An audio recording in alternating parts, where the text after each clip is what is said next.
Magandang araw! Ako si Binibining Kati, isa sa inyong makakasama sa masaya at makabuluhang talakayan dito lamang sa Learning TV. Mahilig ba kayong sumulat ng tula o di kaya bumigkas? Tamang-tama sapagkat ang ating gagawing talakayan sa araw nito ay patungkol sa dalawang uri ng tulang Hapones, ang tanka at ang haiku. Ngunit bago natin simulan ang ating talakayan, ay magkakaroon muna tayo ng paunang gawain na kung saan tutukuyin ninyo kung ano ang pantig, talutod at saknong sa ginawang tula ni Dr. Jose Rizal na pinamagatang sa aking kabata. Bibigyan ko lamang kayo ng 3 minuto upang tukuyin ito. Ang inyong 3 minuto ay magsisimulan. Ayan, natapos na ang inyong 3 minuto. Batay sa ating ginawang aktibidad, ano nga ba ang pinagkaiba ng patnik, taludtod at sakno? Mahusay! Ang patnik ay isang uri ng salita, habang ang taludtod naman ay linya ng mga tula. At ang sakno, tama! Ang sakno ay grupo ng mga taludtod. Palakpakan ninyo ang inyong mga sarili sapagkat natuko ninyo ng tama ang ating gawain. Magandang araw! Ako si Binibining Gia. Naalala niyo pa ba ang ating tinalakay kahapon? Okay, ano ang ating tinalakay kahapon, Binibining Aiza? Okay, magaling! Tungkol saan ito, Binibining Rayhana? Yan! Napakagaling ninyong lahat sapagkat naalala nyo ang ating mga tinalakay kahapon.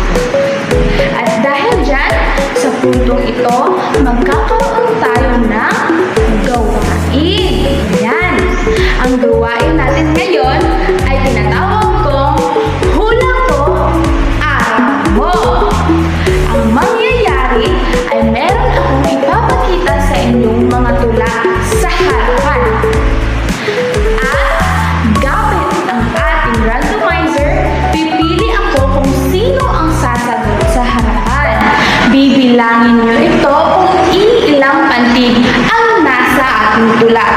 Bibilangin nyo ito at isulat ninyo sa harapan gamit ang ating pad pen. Ayan!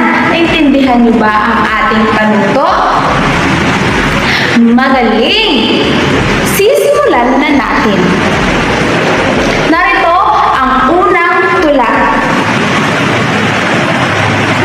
Okay, ang napili sa ating randomizer ay si Binibining Kayla.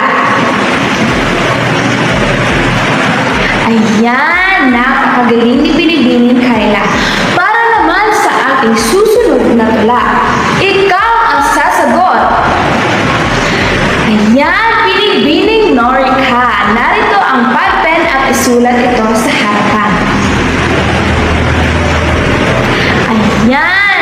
Maraming salamat sa inyong kooperasyon sapagkat nasagutan ninyo ng maayos at kung iilang pantig ang nasa tula na ipinakita ko sa inyo. Napakagaling ninyong lahat. Ayan! Para naman sa ating pangalawang gawain, pinamagatan ko itong Hay nako! Misteryosong pagtatangka. Ang mangyayari sa gawain na ito ay ipapangkat ko ang ating klase sa 4 na pangkat gamit ang ating group randomizer na ito. Ang mangyayari sa 4 na pangkat ay pipili kayo ng isang representante upang idikit ang iba't ibang emosyon na ibibigay sa inyo gamit ang ating randomizer. Upang malaman ng isang pangkat kung ano ang kanilang emosyon na makukuha, gagamit tayo ng randomizer upang malaman natin kung ano anong emosyon ang mapupunta sa inyo. Ang mga emosyon na ibibigay sa inyo ay si sadness. Yan. Kasunod naman, si fear. Kasunod naman, si angry. At ang panghuling emosyon, narito si joy. Malalaman natin kung anong emosyon ang mapupunta sa inyo gamit ang randomizer nito. Ang mangyayari kung nakapili na kayo ng isang representante ay meron akong ipapakita sa inyo 4 na mga tula na nagbibigay at nagpapakita ng iba't ibang emosyon. Kung anong emosyon ang mapupunta sa inyo, ay pipiliin nyo kung saang tula nakatuon ang emosyon na napunta sa inyong grupo. Naintindihan niyo ba ang ating gawain? Magaling! At dahil dyan, magsisimula na tayo. Narito ang ating 4 na mga tula. Handa na ba ang ating mga representante? Ayan! Pagbilang kong ng 3, magpapaunahan na kayo sa pagdikit na inyong mga emosyon. Yan. 1, 2, 3.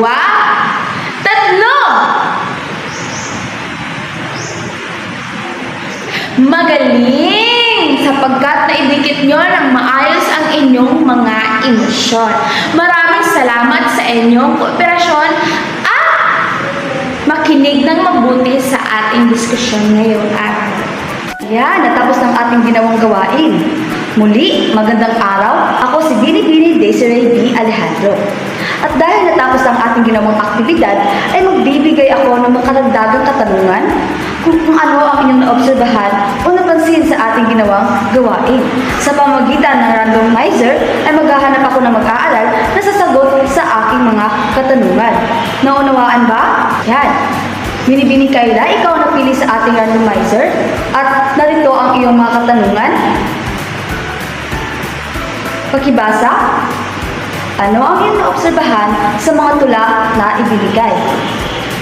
Maraming salamat, bigyan natin siya ng 3 bagsak. Maghahanap ulit tayo ng mag-aaral sa randomizer. Ginoong Elmer, ikaw ang napili sa ating randomizer. Narito ang iyong katanungan. Paano inihahatid ang mga tula patungkol sa mga ideyang ibinigay? Ayan, magaling! Bigyan natin siya ng 3 palakpak. Pangatlo, ikaw naman, Ginoong Briggs, narito ang iyong katanungan. Magsitahimik. Ano ang naging impluwensya sa atin ng mga tulang ito? Ayan, mahusay! Bigyan natin siya ng 3 bagsak. Pang-4, Binibining Azur, na ito ang iyong katanungan. Bakit masasabing mayroong pagkakaiba ang bawat sakno? Ayan, magaling! Bigyan natin siya ng 3 bagsak. At ang panghuli, Binibining Astilla, na ito ang iyong katanungan. Magkapareho ba ang bilang ng mga pantig sa bawat taludtod? Ayan, mahusay! Bigyan natin siya ng 3 bagsak. At dahil dyan, napakita kayo ng interes sa ating ginawang gawain at mayroon talaga kayong naobserbahan o natutunan sa ating ginawang aktibidad. Iyon ang ating ginawa sapagkat ang aralin natin ngayon ay patungkol sa tulang haiku at tangka.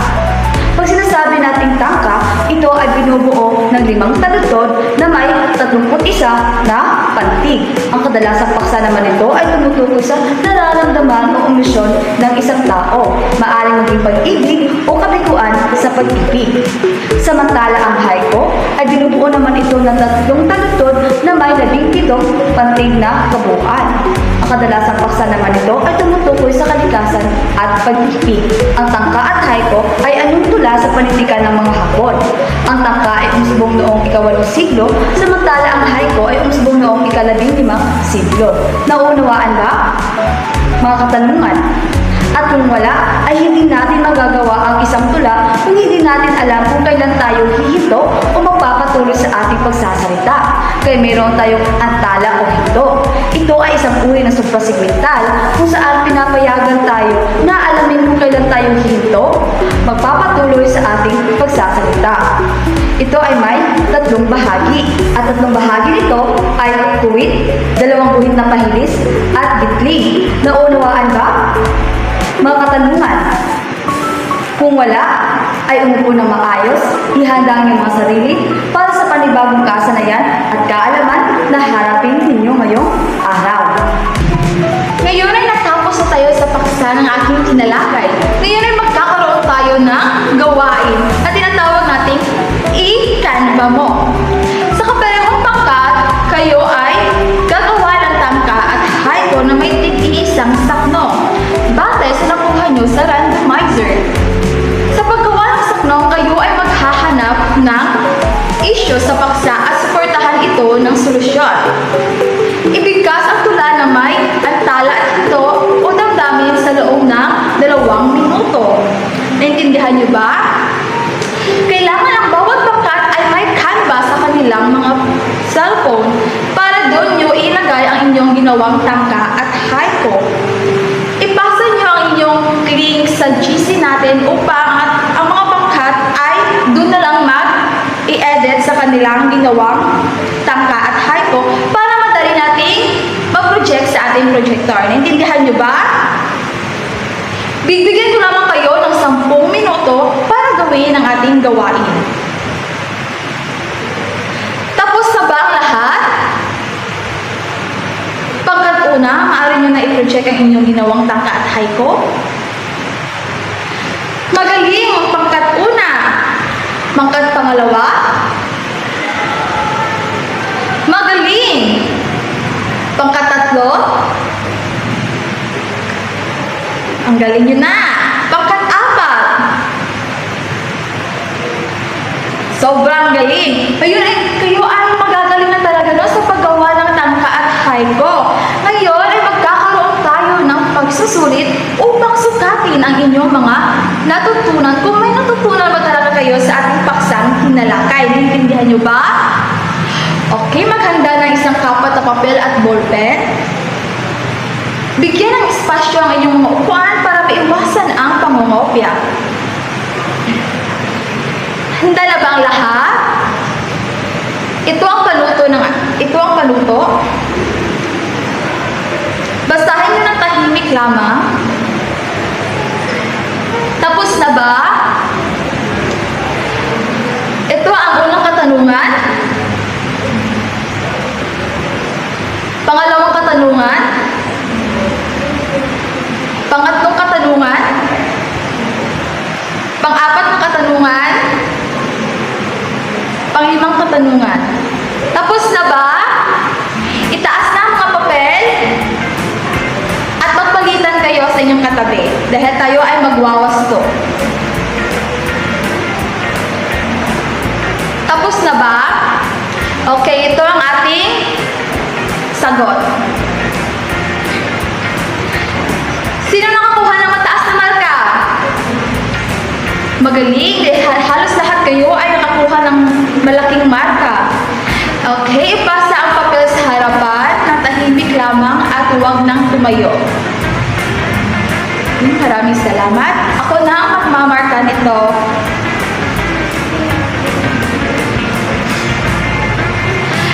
Ngayon, ay natapos na tayo sa ating pagsusulit ay bibigyan ko kayo ng takdang aralin para tuloy-tuloy ang inyong natutunan kahit nasa bahay na kayo. Naintindihan niyo ba? Ang ating takdang aralin ay yung ginawa yung activity kanina ay gagawa niyo ito ng video at ipasa niyo ito sa social media. Kailangan nakakainggan nyo ito. At huwag nyo kalimutan na itag ang inyong guro. Intindihan nyo ba? Ito ang ating pamantayan para gabay sa inyong gagawing video. Intindihan nyo ba ang ating pamantayan? Magaling! Ngayon, natapos na tayo sa ating session ngayong araw na ito. Magsitayo ang lahat. Paalam Section 2SM.